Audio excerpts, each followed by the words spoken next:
Endomembrane system.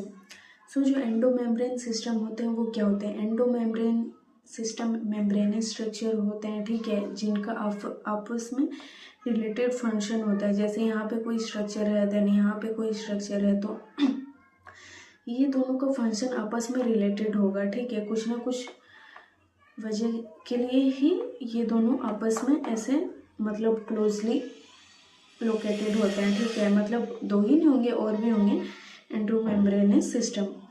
जो endomembranes system में 4 आते हैं, ठीक है। एक आता है ईआर, एक आता है गोल्जी, लाइसोसोम, वैक्यूल।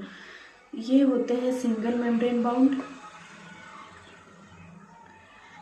नाउ सबसे पहले हम लोग करेंगे ईआर, ओके।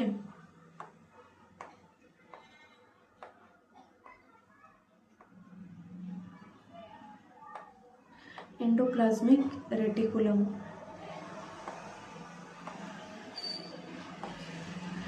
जो एंडोप्लाज्मिक रेटिकुलम होता है एराइज फ्रॉम न्यूक्लियर मेम्ब्रेन, वो न्यूक्लियर मेम्ब्रेन से एराइज होता है, ठीक है, एंडोप्लाज्मिक रेटिकुलम। ये उसका डायग्राम है। ये न्यूक्लियर मेम्ब्रेन था, न्यूक्लियस था, ये उसका न्यूक्लियर मेम्ब्रेन, यहाँ से एराइज हो रहा है एंडोप्लाज्मिक रेटिकुलम। ऐसे स्ट्रक्चर के होते हैं, ठीक है। देन लास्ट में ट्यूब्यूल्स के फॉर्म में बने होते हैं, और ऐसे भी होते हैं वेसिकल्स में भी। देन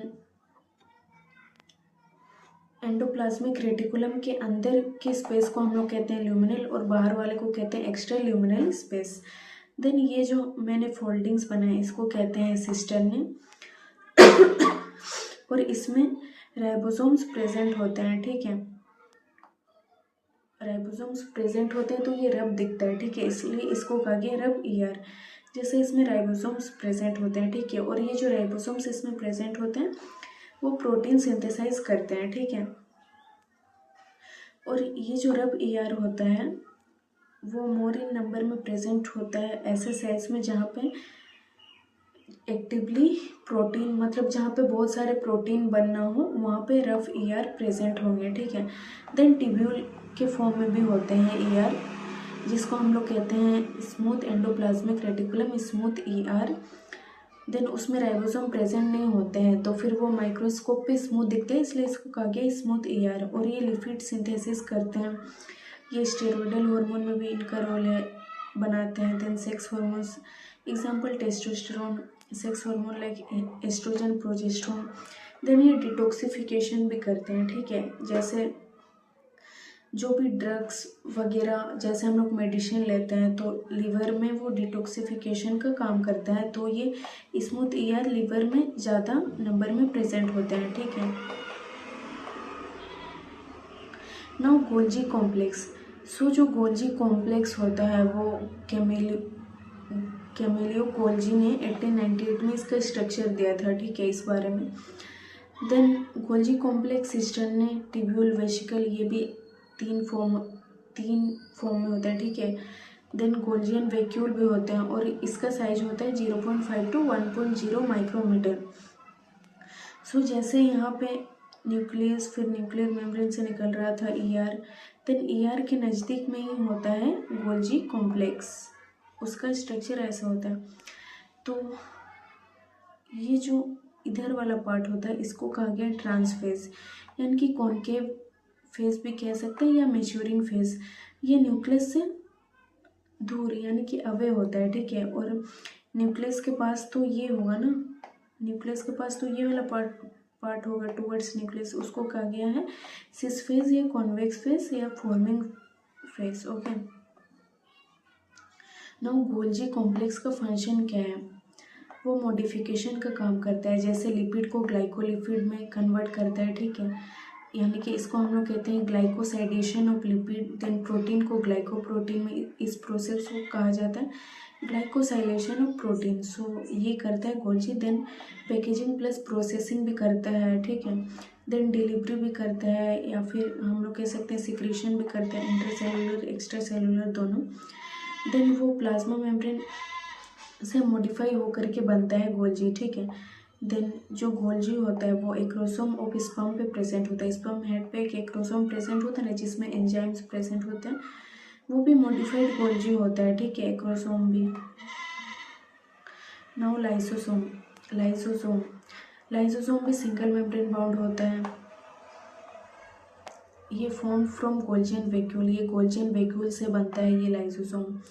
देन उसके अंदर में होते हैं हाइड्रोलिटिक एंजाइम्स, यानी कि hydro means H2O, lytic means break down, ठीक है। ये कार्बोहाइड्रेट, प्रोटीज, लाइपेज, न्यूक्लियस सबको तोड़ता है, ठीक है। एसिडिक पीएच भी ज़रूरत होता है, ठीक है, एसिडिक पीएच के प्रेजेंस में। देन ये लाइसोसोम पॉलीमॉर्फिज्म शो करते हैं, ठीक है।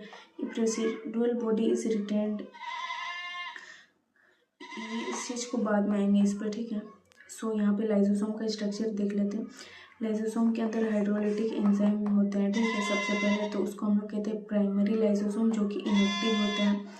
देन उसके बाद फूड इनगल्फ होगा तो अंदर फूड आएगा, तो इसको कहा गया phagosome. Then primary lysosome plus phagosome मिलकर दोनों आपस में मिक्स हो जाता है, ठीक है, तो उसको हम लोग कहा गया सेकेंडरी लाइसोसोम। तो इसको एक्टिव कहा गया, ठीक है। ये एक्टिव होता है, ये इनएक्टिव होता है, ठीक है। देन उसके बाद ये उसको डाइजेशन करेगा, ठीक है। देन उसके बाद रेसिडुअल बॉडी बच जाते हैं, जो भी वेस्ट वगैरह, ठीक है। देन रेसिडुअल बॉडी जो होते हैं वो एक्सोसाइटोसिस करके निकल जाते हैं, ठीक है। देन ये जो लास्ट में जो अनडाइजेस्टेड वाला बचता है उसको हम लोग कहते हैं रेसिडुअल बॉडी। तो 3 तरह के लाइसोसोम होते हैं, एक प्राइमरी लाइसोसोम, एक सेकेंडरी और एक रेसिडुअल बॉडी, ठीक है। जो फूड इनगल्फ होता है उसको एंडोसाइटोसिस, और जो अनडाइजेस्टेड मटेरियल निकलता है उसको एक्सोसाइटोसिस। तो अगर मान लो कि ये रेसिडुअल बॉडी बाहर नहीं निकले, यानी कि एक्सोसाइटोसिस नहीं हुआ, तो क्या हो सकता है, ठीक है। तो गाउट हो सकता है, आर्थराइटिस हो सकता है, या फिर लंग फाइब्रोसिस भी हो सकता है। देन ऑटोफेजिक वैक्यूल भी होते हैं, ठीक है। जैसे सेल बूढ़ा हो रहा है, ठीक है, तो फिर वो अपने ही सेल को मार देगा, ठीक है, उसको कहते हैं ऑटोलाइसिस। देन इनडायरेक्ट डेवलपमेंट में भी लाइसोसोम का रोल है। जैसे टेडपोल होता है, ठीक है, तो टेडपोल का मतलब टेडपोल से फ्रॉग में कन्वर्ट होना है, यानी कि मेटामॉर्फोसिस होना है, टेल और गिल्स को गायब करना है, ठीक है, उसके बदले लंग्स और लेग्स लाना है। तो इस चीज़ को डाइजेस्ट करता है लाइसोसोम, ठीक है, जब एडल्ट फ्रॉग बनता है, ठीक है। देन ये सुसाइडल बेग्स भी होते हैं, कैन डाइजेस्ट होल सेल, वो ये पूरा सेल को ही डाइजेस्ट कर सकता है, ठीक है। देन लास्ट में आते हैं